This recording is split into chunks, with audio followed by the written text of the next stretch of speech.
Hi guys, it's your girl B Michelle coming at you again with another Dollar Tree DIY. Well, actually, this is a continuation of the DIY from last Sunday.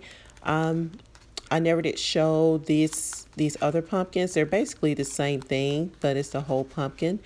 And I also added some candle holders. So just basically the same paint. I did do a little touch-up paint with some chalk paint, and I placed the thumbtacks, and I just went down the seams of the pumpkins. I added some hot glue to the candle holder. You can dress these candle holders up if you'd like to with some bling wrap or something. I didn't put anything on it. I just basically put some hot glue on it, and I stuck this on the bottom of two of the pumpkins.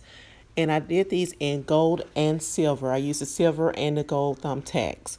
So basically that's it. And I also stuck the flowers on the top of the pumpkin. So basically I just cut some of the flowers from the stems, and that's the touch-up paint that I used. I used the Waverly chalk paint to touch these up, because you remember last week I originally spray painted these, and of course I do know that sometimes spray paint will melt styrofoam, but it doesn't do it all the time.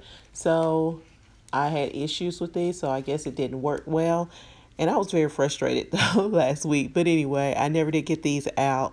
So basically just finishing up, just never showed you guys the other ones with the different flowers on there. So these are in gold and silver thumbtacks, and basically just cutting them from the stem and just sticking the stem directly into the pumpkin, because these are styrofoam. So that's it, and I'll just show you a final look. So this is the final look of those other pumpkins, and I think they're really cute. And that's it, you guys. Just wanted to show you the other pumpkins that I didn't show you last week. I actually forgot, and those pumpkins have been sitting on my table. So and until next time, you guys, thanks for watching. Bye.